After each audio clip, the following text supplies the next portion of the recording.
حضرت ابو ہریرہ رضی اللہ تعالیٰ عنہ بیان فرماتے ہیں کہ حضور نے فرمایا کہ کوئی بیماری اللہ نے ایسی نازل نہیں کی جس کی دوا نازل نہ کی ہو۔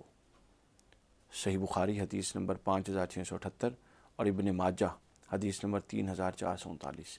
اس میں غور کرنے کا پہلو یہ ہے کہ ہر بیماری کی دوا اللہ نازل فرماتا ہے، لیکن آپ جب موجودہ دور میں غور کرتے ہیں تو وہ کون لوگ ہیں زیادہ ایجادات میڈیسنز کی جن کے ہاتھوں ہو رہی ہیں۔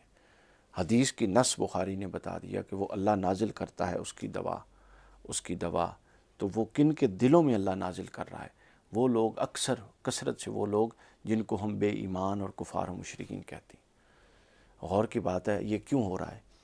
کیونکہ جو لوگ علم اور عصری تقاضوں کا ساتھ نہیں دیتے اور عصری تقاضوں کے ساتھ اور عصری قوانین کے ساتھ اور قوانین کائنات کے ساتھ خود کو ہم آہنگ نہیں کرتے، ان پر سے پھر اللہ کا فضل اور سایہ بھی اٹھ جاتا ہے، اگرچہ وہ کلمہ گو ہی کیوں نہ ہو۔